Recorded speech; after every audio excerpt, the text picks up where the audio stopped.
ꯑꯉꯧ ꯀꯧꯕ ꯁꯨꯕ ꯅꯣꯝꯕ ꯌꯥꯝꯅ ꯀꯟꯕ ꯅꯨꯄꯥ ꯑꯃ ꯂꯩꯔꯝꯃꯤ꯫ ꯑꯉꯧ ꯁꯨꯕ ꯅꯣꯝꯕ ꯀꯜꯂꯕꯁꯨ ꯃꯥꯅ ꯐꯪꯉꯛꯂꯤꯕ ꯁꯦꯟ ꯈꯔꯗꯨꯅ ꯏꯃꯨꯡ ꯄꯨꯕꯗꯤ ꯉꯝꯂꯝꯗꯦ꯫ ꯆꯔꯥ 2 ꯁꯨꯅ ꯆꯥꯅꯕ ꯍꯣꯠꯅꯕꯗ ꯌꯥꯝꯅ ꯋꯥꯔꯝꯃꯤ꯫ ꯑꯉꯧꯒꯤ ꯅꯨꯄꯤꯒꯤ ꯃꯃꯤꯡꯅ ꯂꯩꯃ ꯍꯥꯏꯅ ꯀꯧꯔꯝꯃꯤ꯫ ꯃꯕꯨꯛ ꯃꯄꯥꯎ ꯌꯥꯝꯅ ꯐꯔꯝꯃꯤ꯫ ꯂꯩꯃ ꯏꯁꯣꯔꯕꯨ ꯌꯥꯝꯅ ꯅꯤꯡꯖꯩ, ꯃꯤꯉꯣꯟꯗꯁꯨ ꯀꯥꯏꯔꯝꯗꯦ꯫ ꯃꯄꯨꯔꯣꯏꯕꯒꯤ ꯃꯇꯦꯡꯁꯨ ꯌꯥꯝꯅ ꯄꯥꯡꯂꯝꯃꯤ꯫ ꯑꯉꯧꯒ ꯂꯩꯃꯒꯒꯤ ꯃꯆꯥꯅꯨꯄꯥ 2 ꯂꯩꯔꯝꯃꯤ꯫ ꯃꯆꯥꯅꯨꯄꯥ ꯑꯍꯟꯒꯤ ꯃꯤꯡꯅ ꯊꯧꯕ ꯍꯥꯏꯅ ꯀꯧꯔꯝꯃꯤ, ꯑꯗꯨꯒ ꯃꯆꯥꯅꯨꯄꯥ ꯑꯇꯣꯝꯕꯒꯤ ꯃꯤꯡꯅ ꯊꯧꯉꯝꯕ ꯍꯥꯏꯅ ꯀꯧꯔꯝꯃꯤ꯫ ꯑꯉꯧ ꯊꯕꯛ ꯁꯨꯕ ꯆꯠꯂꯨꯔꯒ ꯍꯜꯂꯛꯑꯝꯃꯤ꯫ ꯑꯉꯧ ꯃꯥꯒꯤ ꯅꯨꯄꯤ ꯂꯩꯃꯕꯨ ꯀꯧꯔꯛꯑꯝꯃꯤ꯫ ꯂꯩꯃꯁꯨ ꯃꯥꯒꯤ ꯅꯨꯄꯥꯅ ꯀꯧꯔꯤꯕꯗꯨ ꯇꯥꯔꯗꯨꯅ ꯏꯃꯨꯡꯗꯒꯤ ꯈꯨꯝꯃꯛꯑꯝꯃꯤ꯫ ꯑꯉꯧ ꯊꯕꯛ ꯁꯨꯕ ꯆꯠꯂꯨꯕꯒꯤ ꯋꯥꯔꯗꯨꯅ ꯙꯔꯤ ꯑꯗꯨꯗ ꯐꯝꯗꯨꯅ ꯍꯨꯃꯥꯡ ꯍꯟꯗꯣꯛꯏ꯫ ꯂꯩꯃꯁꯨ ꯏꯃꯨꯡꯗꯒꯤ ꯊꯣꯛꯂꯛꯏ, ꯃꯄꯨꯔꯣꯏꯕꯒꯤ ꯃꯅꯥꯛꯇ ꯐꯝꯊꯔꯛꯏ꯫ ꯉꯁꯤ ꯊꯕꯛ ꯁꯨꯕ ꯆꯠꯄꯒꯤ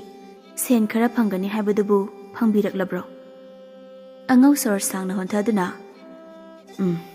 ꯑꯩꯈꯣꯏꯅ ꯊꯕꯛ ꯁꯨꯔꯤꯕ ꯑꯗꯨꯒꯤ ꯃꯄꯨꯗꯨ ꯊꯕꯛ ꯑꯃ ꯆꯠꯊꯣꯛꯈ꯭ꯔꯦꯅ ꯎꯅꯕ ꯐꯪꯉꯛꯇ꯭ꯔꯦ꯫ ꯑꯗꯨꯗꯤ ꯀꯃꯥꯏ ꯇꯧꯅꯤ? ꯍꯧꯖꯤꯛꯀꯤ ꯆꯥꯛ ꯊꯣꯡꯅꯕ ꯆꯦꯡꯁꯨ ꯂꯩꯇꯦ꯫ ꯉꯁꯤꯒꯤꯗꯤ ꯀꯅꯥꯗꯒꯤꯅꯣ ꯍꯪꯂꯨꯔꯣ꯫ ꯍꯌꯦꯡ ꯊꯕꯛ ꯍꯜꯂꯛꯄꯗ ꯑꯩ ꯋꯥꯠꯂꯛꯑꯒꯦ꯫ ꯏꯆꯥ 2ꯗꯤ ꯎꯗꯦ, ꯀꯔꯥꯏ ꯆꯠꯈꯤꯒꯦ? ꯇꯣꯝꯊꯤꯜ ꯍꯣꯏꯗ ꯁꯥꯟꯅꯕ ꯆꯠꯈꯤꯕꯅꯤ꯫ ꯈꯪꯗ꯭ꯔꯦ ꯅꯨꯄꯤ, ꯀꯔꯝꯕ ꯃꯇꯝꯗꯅꯣ ꯑꯩꯈꯣꯏꯅ ꯅꯨꯡꯉꯥꯏꯔꯛꯀꯗꯕ? ꯅꯪꯁꯨ ꯂꯥꯏꯔꯕ ꯑꯩꯉꯣꯟꯗ ꯂꯩꯕꯗꯒꯤ ꯋꯥꯔꯦ꯫ ꯏꯆꯥ 2 ꯁꯦꯠꯄ ꯆꯥꯕ ꯃꯅꯤꯡ ꯊꯨꯡꯍꯟꯕ ꯉꯝꯗ꯭ꯔꯦ꯫ ꯑꯩꯁꯦ ꯌꯥꯝꯅ ꯃꯇꯤꯛ ꯆꯥꯗꯕ ꯃꯄꯥ ꯑꯃ ꯍꯥꯏꯕꯗꯣ ꯑꯩ ꯑꯣꯏꯔꯦ꯫ ꯅꯨꯄꯥ, ꯀꯔꯤꯒꯤ ꯑꯗꯨꯛ ꯌꯥꯝꯅ ꯄꯨꯛꯅꯤꯡ ꯁꯣꯟꯊꯕꯤꯔꯤꯕꯅꯣ? ꯑꯩꯈꯣꯏꯒꯤꯁꯨ ꯅꯣꯡꯃ ꯅꯠꯇ꯭ꯔꯒ ꯅꯣꯡꯃꯗꯤ ꯁꯣꯏꯗꯅ ꯅꯨꯡꯉꯥꯏꯔꯛꯈꯤꯒꯅꯤꯌꯦ꯫ ꯑꯃꯨꯛ ꯅꯨꯡꯉꯥꯏꯔꯛꯈꯤꯒꯅꯤ ꯍꯥꯏꯕ ꯑꯩ ꯊꯥꯖꯗ꯭ꯔꯦ꯫ ꯐꯔꯦꯁꯦ ꯅꯨꯄꯥ, ꯊꯕꯛ ꯍꯜꯂꯛꯄꯒꯤ ꯈꯣꯡꯈꯨꯠꯇꯣ ꯆꯥꯝꯊꯣꯛꯄꯤꯔꯝꯃꯨ꯫ ꯑꯩꯁꯨ ꯊꯪꯅꯕꯒꯤ ꯏꯆꯦ ꯍꯣꯏꯗ ꯆꯦꯡ ꯍꯪꯂꯨꯈꯤꯒꯦ꯫ ꯑꯁꯨꯝꯅ ꯂꯩꯃꯁꯨ ꯆꯠꯈꯤ, ꯑꯉꯧꯁꯨ ꯏꯃꯨꯡꯗ ꯆꯪꯈ꯭ꯔꯦ꯫ ꯂꯩꯃ ꯁꯅꯥꯍꯟꯕꯤ ꯍꯣꯏꯗ ꯂꯥꯛꯑꯝꯃꯤ꯫ ꯁꯅꯥꯍꯟꯕꯤ ꯆꯥꯛ ꯊꯣꯡꯗꯨꯅ ꯂꯩꯔꯝꯃꯤ꯫ ꯂꯩꯃ ꯂꯥꯛꯄ ꯎꯕꯗ, ꯂꯩꯃ, ꯅꯪ ꯂꯥꯛꯂꯤꯕ꯭ꯔꯣ? ꯍꯣꯏ ꯏꯆꯦ, ꯂꯥꯛꯑꯝꯃꯤ꯫ ꯀꯩ ꯂꯩꯒꯦ ꯅꯪꯕꯣ? ꯅꯠꯇ꯭ꯔꯒ ꯆꯨꯝꯅ ꯁꯨꯝ ꯂꯥꯛꯄ꯭ꯔꯣ? ꯏꯆꯦ ꯍꯣꯏꯒꯤ ꯆꯦꯡꯒ ꯌꯥꯝꯂꯒꯗꯤ ꯈꯤꯇ ꯂꯧꯖꯒꯦ ꯍꯥꯏꯒꯦ ꯇꯧꯕꯅꯤ꯫ ꯆꯦꯡꯕꯨꯗꯤ ꯂꯩꯌꯦ, ꯑꯗꯣ ꯅꯨꯡꯗꯥꯡ ꯋꯥꯏꯅꯤꯅ ꯏꯆꯦꯅ ꯆꯦꯡ ꯄꯤꯕꯗꯨ ꯅꯨꯡꯉꯥꯏꯇ꯭ꯔꯦ꯫ ꯀꯃꯥꯏ ꯇꯧꯁꯤꯒꯦ ꯂꯩꯃ? ꯏꯆꯦꯅ ꯅꯨꯡꯉꯥꯏꯇ꯭ꯔꯒꯗꯤ ꯌꯥꯔꯦꯗ꯫ ꯑꯗꯨꯗꯤ ꯏꯆꯦ, ꯑꯩ ꯑꯃꯨꯛ ꯆꯠꯅꯕ ꯇꯧꯔꯒꯦ꯫ ꯑꯣ, ꯍꯣꯏ, ꯆꯠꯂꯣ꯫ ꯂꯩꯃꯁꯨ ꯆꯠꯀꯦ ꯇꯧꯏ꯫ ꯁꯅꯥꯍꯟꯕꯤꯅ ꯂꯩꯃꯕꯨ ꯈꯥꯝꯃꯛꯏ꯫ ꯂꯩꯃ, ꯑꯃꯨꯛꯇ ꯉꯥꯏꯈꯣꯅꯦ꯫ ꯀꯩ ꯍꯥꯏꯒꯦ ꯏꯆꯦ? ꯅꯆꯥ 2ꯅ ꯆꯥꯛ ꯆꯥꯅꯕ ꯆꯥꯛ ꯈꯔ ꯄꯨꯈꯣ꯫ ꯍꯣꯔꯦꯟ ꯑꯃꯨꯛ ꯆꯦꯡ ꯂꯩꯇꯦꯅ ꯆꯥꯛ ꯊꯣꯡꯗ꯭ꯔꯕꯗꯤ꯫ ꯌꯥꯔꯅꯤꯗ ꯏꯆꯦ꯫ ꯌꯥꯗꯦ, ꯀꯨꯏꯔꯣꯏ꯫ ꯏꯆꯦꯅꯦ ꯐꯠ ꯍꯥꯞꯄꯛꯀꯦ꯫ ꯑꯁꯤ ꯍꯥꯏꯗꯨꯅ ꯄꯨꯈꯝꯗꯨꯗ ꯆꯥꯛ ꯈꯔꯒ ꯍꯦꯟꯖꯥꯡ ꯈꯔꯒ ꯍꯥꯞꯂꯝꯃꯤ꯫ ꯂꯩꯃꯁꯨ ꯆꯥꯛꯀ ꯍꯦꯟꯖꯥꯡꯒꯗꯨ ꯄꯨꯗꯨꯅ ꯃꯌꯨꯝꯗ ꯂꯥꯛꯑꯝꯃꯤ꯫ ꯑꯉꯧ ꯃꯥꯒꯤ ꯅꯨꯄꯤ ꯍꯜꯂꯛꯄ ꯎꯕꯗ, ꯅꯨꯄꯤ, ꯅꯪ ꯍꯜꯂꯛꯂꯕ꯭ꯔꯥ? ꯆꯦꯡꯗꯤ ꯄꯨꯔꯛꯂꯕ꯭ꯔꯣ? ꯁꯟꯙꯤꯌꯥ ꯌꯥꯆꯪꯕꯁꯤꯗ ꯆꯦꯡ ꯄꯤꯕꯗꯣ ꯅꯨꯡꯉꯥꯏꯇ꯭ꯔꯦꯅ ꯍꯥꯏꯔꯛꯏ, ꯑꯗꯨꯒ ꯏꯆꯥ 2ꯒꯤ ꯆꯥꯅꯕ ꯆꯥꯛꯁꯨ ꯄꯤꯔꯛꯏ꯫ ꯐꯔꯦ, ꯏꯆꯥ 2ꯅꯕꯨ ꯆꯔꯥ ꯍꯦꯟꯗ꯭ꯔꯕꯗꯤ꯫ ꯅꯨꯄꯥ, ꯅꯪꯒꯤ ꯊꯕꯛꯇꯣ ꯁꯦꯟꯁꯨ ꯌꯥꯝꯅ ꯐꯪꯗꯦ, ꯋꯥꯕꯅ ꯍꯦꯜꯂꯤ꯫ ꯑꯗꯨꯅ ꯊꯕꯛꯇꯨ ꯆꯠꯂꯨꯔꯅꯨ꯫ ꯑꯗꯨꯒꯤ ꯃꯍꯨꯠ ꯑꯩꯈꯣꯏ ꯏꯪꯈꯣꯜꯁꯤꯗ ꯑꯩꯈꯣꯏ 2 ꯆꯪꯗꯨꯅ ꯂꯐꯨ ꯄꯥꯝꯕꯤ ꯈꯔ ꯊꯥꯔꯒ ꯂꯐꯣꯏ ꯀꯩꯊꯦꯜꯗ ꯌꯣꯟꯅꯕ꯫ ꯑꯉꯧꯁꯨ ꯃꯥꯒꯤ ꯅꯨꯄꯤꯅ ꯍꯥꯏꯔꯤꯕꯗꯨ ꯌꯥꯔꯝꯃꯤ꯫ ꯐꯔꯦ ꯑꯗꯨꯗꯤ, ꯍꯌꯦꯡꯗꯒꯤ ꯂꯩꯕꯥꯛ ꯇꯧꯔꯒ ꯂꯐꯨ ꯊꯥꯅꯕ ꯇꯧꯁꯤ꯫ ꯑꯁꯨꯝꯅ ꯅꯨꯃꯤꯠꯇꯨ ꯍꯧꯈꯤ꯫ ꯅꯣꯡꯉꯥꯜꯂꯗꯨꯅ ꯂꯩꯃꯒ ꯑꯉꯧꯒ ꯆꯪꯗꯨꯅ ꯆꯥꯎꯔꯕ ꯏꯪꯈꯣꯜ ꯑꯗꯨ ꯇꯧꯔꯝꯃꯤ꯫ ꯑꯗꯨꯕꯨ ꯃꯈꯣꯏꯅ ꯐꯅ ꯇꯧꯔꯕꯁꯨ ꯅꯣꯡꯃꯗ ꯂꯣꯏꯅ ꯇꯧꯕꯗꯤ ꯉꯝꯂꯝꯗꯦ꯫ ꯏꯪꯈꯣꯜ ꯑꯗꯨ ꯂꯣꯏꯅꯕ ꯇꯧꯕꯗ ꯅꯨꯃꯤꯠ 8 ꯆꯪꯂꯝꯃꯤ꯫ ꯑꯁꯨꯝꯅ ꯂꯩꯕꯥꯛ ꯇꯧꯕꯗꯨ ꯂꯣꯏꯗꯨꯅ ꯑꯉꯧꯅ ꯀꯩꯊꯦꯜꯗꯒꯤ ꯂꯐꯨ ꯄꯥꯝꯕꯤ ꯈꯔ ꯂꯧꯔꯝꯃꯤ, ꯑꯗꯨꯒ ꯃꯥꯒꯤ ꯏꯪꯈꯣꯜꯗ ꯊꯥꯔꯝꯃꯤ꯫ ꯂꯩꯃꯒ ꯑꯉꯧꯒ ꯂꯐꯨ ꯄꯥꯝꯕꯤꯁꯤꯡ ꯑꯗꯨꯕꯨ ꯍꯤꯡꯅꯕ ꯏꯁꯤꯡ ꯆꯥꯏꯗꯨꯅ ꯀꯟꯅ ꯍꯣꯠꯅꯔꯝꯃꯤ꯫ ꯃꯇꯝ ꯈꯔꯒꯤ ꯃꯇꯨꯡꯗ ꯃꯈꯣꯏ 2ꯅ ꯀꯟꯅ ꯍꯣꯠꯅꯖꯕꯗꯒꯤ ꯂꯐꯨ ꯄꯥꯝꯕꯤꯁꯤꯡꯗꯨ ꯂꯐꯣꯏ ꯄꯥꯜꯂꯤ꯫ ꯂꯐꯣꯏ ꯄꯥꯟꯕꯗꯨ ꯎꯕꯗ ꯑꯉꯧꯒ ꯂꯩꯃꯒꯗꯤ ꯌꯥꯝꯅ ꯍꯔꯥꯎꯔꯝꯃꯤ꯫ ꯑꯉꯧꯅ ꯂꯐꯣꯏ ꯑꯃꯨꯟꯕꯁꯤꯡꯗꯨ ꯍꯦꯛꯂꯒ ꯀꯩꯊꯦꯜꯗ ꯄꯨꯗꯨꯅ ꯌꯣꯜꯂꯝꯃꯤ꯫ ꯍꯧꯖꯤꯛꯇꯤ ꯑꯉꯧꯒꯤ ꯏꯃꯨꯡ ꯆꯥꯕ ꯊꯛꯄ ꯋꯥꯠꯇꯕ ꯏꯃꯨꯡ ꯑꯃ ꯑꯣꯏꯔꯛꯂꯝꯃꯤ꯫ Ngasisu hanagi matawgum angau magi lafoising adu puduna kaithelda laami. Angauna purakpa lafoisi yamna haurami, thumsu yamna thumlami. Aduna minasu yamna pamnarami. Angauna purakliba lafoisingdu loina sitlami. Angaugi lafoi yonbaduda nupi ama changi. Angau noigi inkhonda panba lafoisidi onthokna haukre. Ngasidi ipamda chatluge lafoi lafang marida pirao. Itaima lafoi lafang maridi sudre ani khakta mangairi. Kaino angau lafoi lafang mari suri basidi. Lafoi lafang ani sidi yolaroi. Sen hena pirasu pirage lafoi lafang mari silaukrage. Itaima warobino lafoi lafang ani sidi yonjaroi. Mauduna fana hairabasu angauna yaramde. Mau adusu lafoi anidu puduna chatkirami. Angau lafoi lafang anidu puduna chaningai thakningai leijadraba mising aduda pirami. Mising dusu angau da bor mayam ama piraklami. Angau lafoi singdu yonba loiduna mayumda halaami. Mapa halakpa ubada thaubaga thaungambagadu mapagi manakta sensilai. Angau masasingbu yengduna Chilakanune tunini nabani bo. Thaubana Baba aikhoiga chapol lerakpro. Lere ichani gi chanaba achapot mayam lere. Asi haiduna achapotu macha aniduda amamam pirami. Lay masu tholei. Moi baba hanbirakledana. Hale se kaitheldagi keikeno khar lorakpani. Chengsu yawbani pusilo. Hoi aina pusinjarage. Asam layma mapuroibana kaitheldagi leirakliba posai singdu imungda pusilami. Cha ising tokladuna phamungda tumba changi. Angau magi nupi laimada yengduna Nupi aikhoi shibu karamba kanda nungairakigani natraga punsi jupa asumna sum hingadawribra Nupa aidi yamna nungaibasu pamjade aigidi icha singa harau na leiminaba asini hena pamjai Nupi aidi aikhoigi yumsi ningthaugi konungumna saningi aduga aina ningthau oina leiningi Nupa adudine handaki mapo asimagidi oithokadaba mande mathang mapokta yenglase thengi tumnaba tawrase nupa hoi lay masu tumkhri angaudi mataw karamna sen paigani haiduna khali asumna ngaihak wakhal khalaba matungda angausu tumkhirami ayuki matamni angau magi lafoi singdu puduna kaithelda laklami angauna asum lakpada yamna solabi hanubi amana angaubu yengduna hairi Ichanupa chaba yabaga yawbro yawrabadi imada khajikta pibiramu ima se ngarang ayuktagi chak charaktri Angau hanubi adugi mataudu ubada nungaitaba phawrami yawi ima asi haiduna lafoi lafang phajaba ama hanubi aduda pirami ima lafoi se sabiyo Ichanupa imadi shen amata yawrakti Ima sidina chana nusidana pibane Angauna lafoidu khoklaga hanubi aduda pirami hanubi adusu lafoidu yam hauna chari Angau sen khara lauthokduna hanubi aduda pirami Ima sen se paishan biyo horen chaklamaklaba matamda sina kaino maleraga chabiyo Hanubi duna angaubu nungshini yengduna Ichanupa nangumna minungshi leiba mi ima amuktasu thengnadri Hanubi mana purakliba khaw adudagi lafu pambi ama pirami Shigi lafu se phajana thaw lafu asigi mapandagi Ichanupa nangna ningjaba pumba thungba oijaro Asumna hairamaga hanubi adusu chatkirami Angauna lafoi singdu kaithelda yolami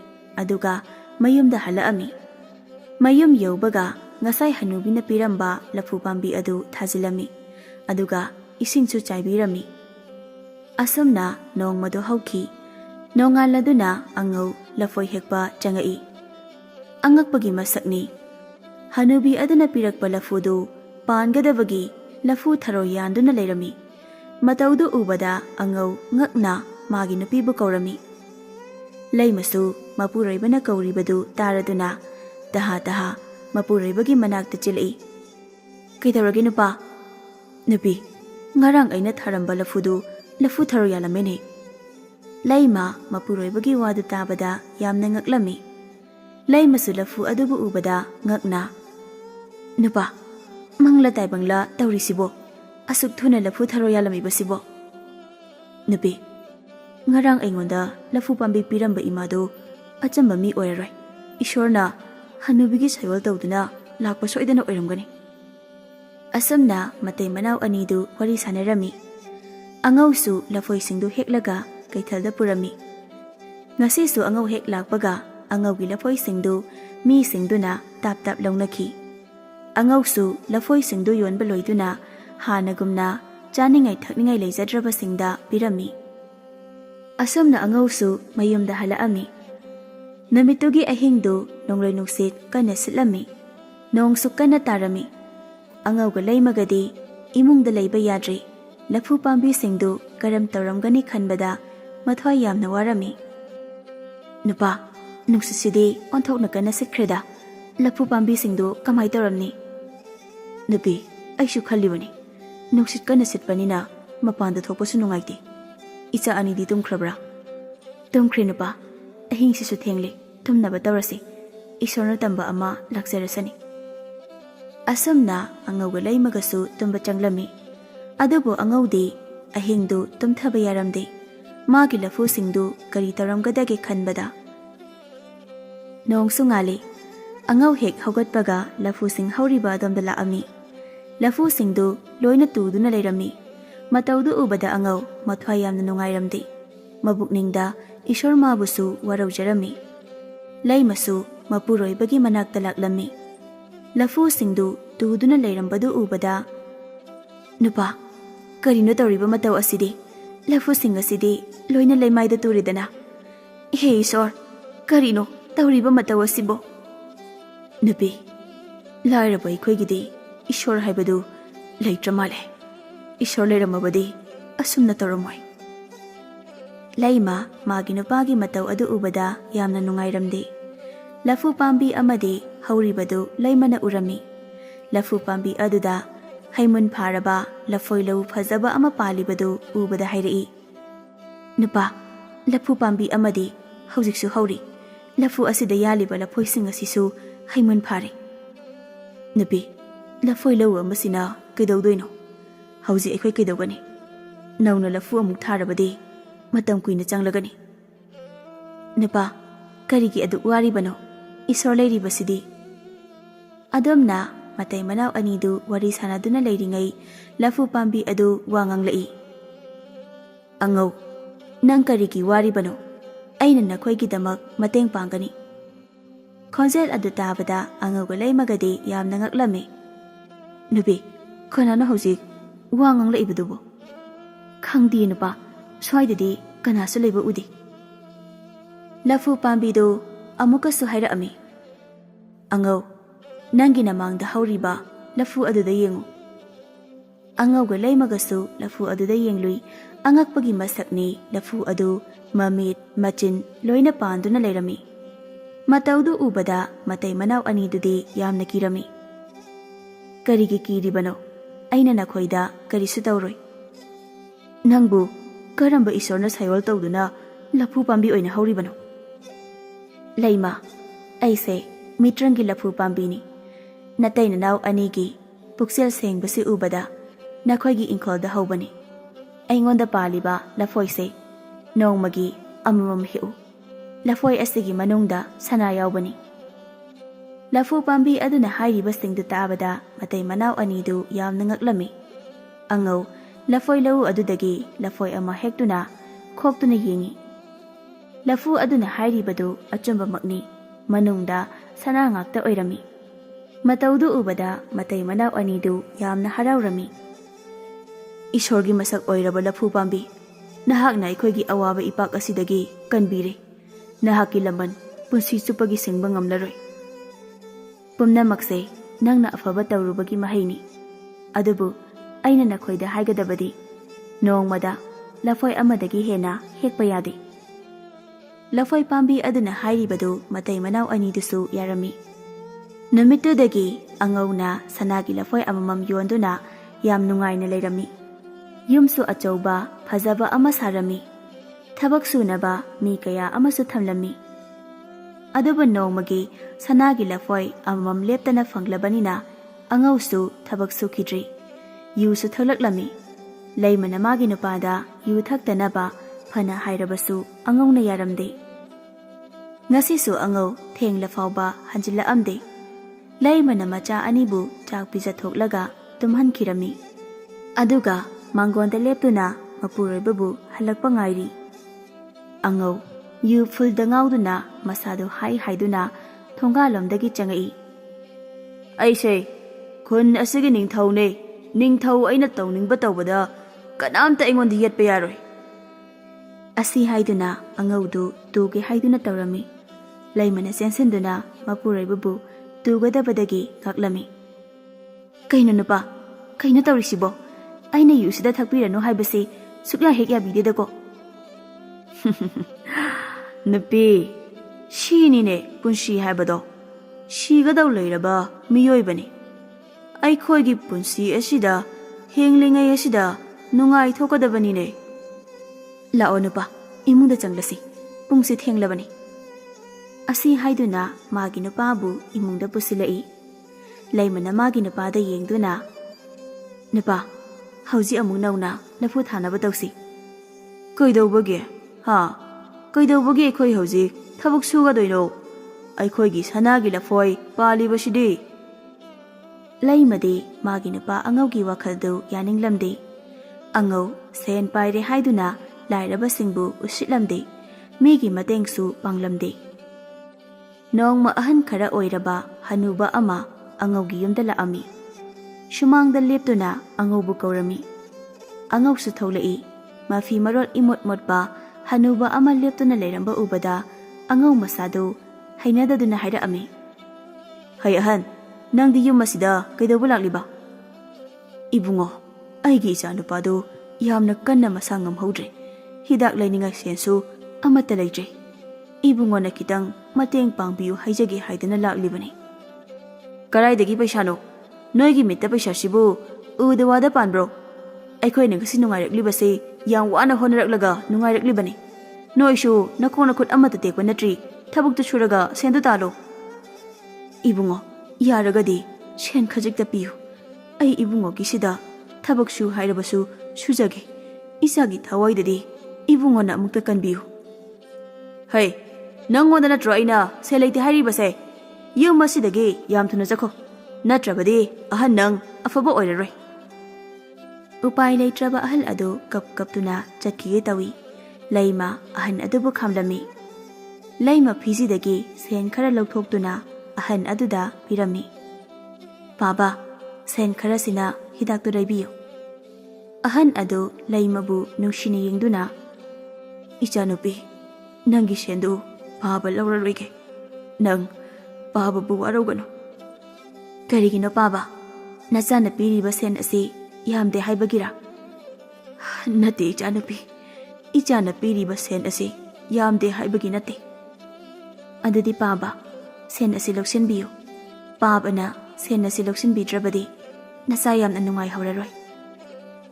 Asi haiduna laimana sen adu ahan aduda pirami. Ahan adusu laimagi mataududa nungshina laimagi makokta nanthaduna bor kaya ama pirami. Aduga ahan adu mafam adudagi chakkirami. Karina nupi nangna tawribase? Aina kaidawrabage nupa? Karigi nangna ahan asida sen piribano ha? Ngasi nangna sen piye khangdana hayengsu laktawribani. Makokse ikaiba yamda khangdabani. Nupa nangna khalibu wakhal adudi aidi yaningdi. Aikhoi hana kari phibamda leirambage haibado. Nupa nang kaurabra? Miyoiba haibase tamba ngamba nate. Aikhoi susum nungaigani haiba leite. Adudi hayengdagi nangoda sen amata sinaroi. Sen pumba aina loina paishingani. Asi hairamaga angawsu sauna chakki. Makhoigi khun adu ikang thoklami. Mi kaya ama chaningai thakningai leitabadagi siba phawba yaurami. ꯂꯩꯃꯗꯤ ꯃꯈꯣꯏꯒꯤ ꯃꯇꯧꯗꯨ ꯌꯦꯡꯕ ꯉꯝꯗꯦ ꯑꯗꯨꯅ ꯃꯄꯨꯔꯣꯏꯕꯗ ꯍꯥꯏꯔꯝꯃꯤ, ꯅꯨꯄꯥ, ꯈꯨꯟ ꯑꯁꯤꯒꯤ ꯃꯤꯑꯣꯏꯁꯤꯡ ꯑꯁꯤꯅ ꯋꯥꯔꯤꯕꯁꯦ ꯑꯩꯈꯣꯏꯁꯨ ꯑꯩꯈꯣꯏꯅ ꯑꯉꯝꯕ ꯃꯇꯦꯡ ꯈꯔ ꯄꯥꯡꯁꯤ꯫ ꯀꯩꯗꯧꯕꯒꯤ ꯃꯇꯦꯡ ꯄꯥꯡꯒꯗꯧꯔꯤꯕ? ꯑꯩꯈꯣꯏ ꯁꯤꯕꯨ ꯃꯣꯏꯒꯤ ꯃꯇꯦꯡ ꯄꯥꯡꯅꯕ ꯊꯥꯔꯛꯄ꯭ꯔꯣ? ꯃꯤ ꯑꯃ ꯑꯣꯏꯔꯒ ꯑꯗꯨꯛ ꯄꯨꯛꯆꯦꯜ ꯄꯤꯛꯄꯀꯣ? ꯅꯨꯄꯥ, ꯅꯪꯒꯤꯁꯨ ꯍꯥꯏꯖꯕꯒꯤ ꯃꯇꯝ ꯂꯥꯛꯈꯤꯒꯅꯤ꯫ ꯑꯩꯒꯤ ꯆꯤꯟꯊꯛꯇ ꯅꯪꯅ ꯍꯪꯒꯅ ꯋꯥ ꯉꯥꯡꯕ ꯌꯥꯕ꯭ꯔꯥ? ꯑꯁꯤ ꯍꯥꯏꯗꯨꯅ ꯑꯉꯧꯅ ꯂꯩꯃꯕꯨ ꯐꯨꯔꯝꯃꯤ꯫ ꯂꯩꯃꯁꯨ ꯃꯥꯒꯤ ꯅꯨꯄꯥꯒ ꯂꯩꯃꯤꯟꯅꯕ ꯄꯥꯝꯗꯕꯗꯒꯤ ꯃꯆꯥ ꯑꯅꯤꯗꯨ ꯄꯨꯗꯨꯅ ꯃꯄꯥꯝꯗ ꯆꯠꯈꯤꯔꯝꯃꯤ꯫ ꯑꯉꯧ ꯁꯦꯟꯒꯤ ꯃꯌꯥꯏꯅ ꯅꯨꯄꯤ ꯃꯆꯥ ꯅꯨꯡꯁꯤꯕ ꯈꯪꯈꯤꯗ꯭ꯔꯦ꯫ ꯑꯁꯨꯝꯅ ꯃꯇꯝ ꯈꯔꯗꯤ ꯍꯧꯈꯤ꯫ ꯂꯐꯨ ꯄꯥꯝꯕꯤ ꯑꯗꯨꯗꯒꯤ ꯁꯅꯥꯒꯤ ꯂꯐꯣꯏ ꯑꯃꯃꯝ ꯍꯦꯛꯄꯅꯗꯤ ꯑꯉꯧꯗ ꯀꯣꯟꯅꯔꯛꯇ꯭ꯔꯦ꯫ ꯑꯗꯨꯅ ꯑꯉꯧꯅ ꯋꯥꯈꯜ ꯈꯜꯂꯝꯃꯤ, ꯂꯐꯣꯏ ꯑꯃꯃꯝꯇ ꯁꯨꯝ ꯍꯦꯛꯄꯁꯤꯅꯗꯤ ꯌꯥꯔꯣꯏ, ꯑꯗꯨꯅ ꯑꯃꯨꯛꯇ ꯂꯐꯣꯏ ꯃꯌꯥꯝꯁꯤ ꯍꯦꯛꯂꯒꯦ꯫ ꯑꯁꯨꯝꯅ ꯑꯉꯧꯅ ꯊꯥꯡꯒꯣꯜ ꯑꯃ ꯄꯥꯏꯗꯨꯅ ꯂꯐꯨ ꯑꯗꯨꯅ ꯍꯧꯔꯤꯕ ꯑꯗꯨꯒꯤ ꯃꯅꯥꯛꯇ ꯆꯪꯉꯛꯏ꯫ ꯃꯈꯨꯠꯇ ꯄꯥꯏꯔꯤꯕ ꯊꯥꯡꯒꯣꯜ ꯑꯗꯨꯅ ꯂꯐꯣꯏ ꯂꯎ ꯑꯗꯨ ꯀꯛꯂꯝꯃꯤ꯫ ꯃꯥꯅ ꯂꯐꯣꯏ ꯂꯎꯗꯨ ꯍꯦꯛ ꯀꯛꯄꯒ ꯂꯐꯣꯏ ꯑꯗꯨ ꯏꯆꯝ ꯆꯝꯕ ꯂꯐꯣꯏ ꯑꯣꯟꯊꯣꯔꯛꯑꯝꯃꯤ꯫ ꯃꯇꯧꯗꯨ ꯎꯕꯗ ꯑꯉꯧ ꯀꯞꯂꯝꯃꯤ꯫ ꯑꯁꯨꯝꯅ ꯃꯇꯝ ꯈꯔ ꯍꯧꯈꯤ꯫ ꯍꯧꯖꯤꯛꯇꯤ ꯑꯉꯧ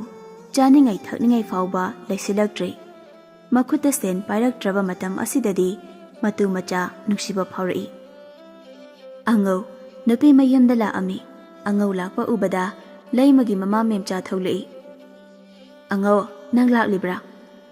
ꯑꯉꯧ ꯃꯦꯝꯆꯥꯗ ꯈꯣꯏꯔꯝꯂꯝꯃꯤ꯫ ꯍꯣꯏ ꯏꯃꯥ, ꯂꯥꯛꯆꯔꯝꯃꯤ꯫ ꯏꯃꯥ, ꯂꯩꯃ ꯀꯧꯊꯣꯔꯛꯀꯦ, ꯐꯝꯂꯝꯃꯨ꯫ ꯍꯣꯏ ꯏꯃꯥ꯫ ꯃꯦꯝꯆꯥꯁꯨ ꯏꯃꯨꯡꯗ ꯆꯪꯗꯨꯅ ꯂꯩꯃꯕꯨ ꯀꯧꯊꯣꯔꯛꯏ꯫ ꯂꯩꯃꯁꯨ ꯃꯄꯥꯟꯗ ꯊꯣꯛꯂꯛꯏ꯫ ꯅꯨꯄꯤ, ꯑꯩ ꯅꯪꯒꯤ ꯅꯐꯝꯗ ꯌꯥꯝꯅ ꯂꯥꯟꯈ꯭ꯔꯦꯅꯦ꯫ ꯃꯤ ꯑꯃ ꯑꯣꯏꯔꯒ ꯃꯤꯒꯤ ꯋꯥꯈꯜ ꯈꯟꯕ ꯉꯝꯗꯕ ꯑꯩꯗꯤ ꯁꯥꯅꯩ꯫ ꯅꯨꯄꯥ, ꯑꯩ ꯅꯪꯕꯨ ꯁꯥꯎꯗꯤꯌꯦ꯫ ꯉꯁꯤ ꯅꯪꯅ ꯒ꯭ꯌꯥꯟ ꯇꯥꯔꯛꯄꯁꯦ ꯑꯁꯤꯗꯒꯤ ꯍꯦꯟꯅ ꯅꯨꯡꯉꯥꯏꯕ ꯂꯩꯇ꯭ꯔꯦ꯫ ꯍꯥꯟꯅꯒꯨꯝ ꯄꯥꯡꯒꯜꯅ ꯍꯣꯠꯅꯗꯨꯅ ꯁꯦꯟ ꯇꯥꯜꯂꯁꯦ꯫ ꯑꯉꯧꯁꯨ ꯃꯥꯒꯤ ꯅꯨꯄꯤꯅ ꯍꯥꯏꯔꯤꯕ ꯑꯗꯨꯗ ꯌꯥꯔꯝꯃꯤ꯫ ꯑꯁꯨꯝꯅ ꯑꯉꯧꯒ ꯂꯩꯃꯒꯅ ꯅꯧꯅ ꯂꯐꯨ ꯄꯥꯝꯕꯤ ꯃꯌꯥꯝ ꯑꯃ ꯊꯥꯔꯝꯃꯤ꯫ ꯑꯉꯧꯁꯨ ꯍꯥꯟꯅꯒꯨꯝ ꯀꯩꯊꯦꯜꯗ ꯂꯐꯣꯏ ꯌꯣꯜꯂꯝꯃꯤ꯫ ꯂꯥꯏꯔꯕ ꯀꯌꯥꯒꯤ ꯃꯇꯦꯡꯁꯨ ꯄꯥꯡꯂꯝꯃꯤ꯫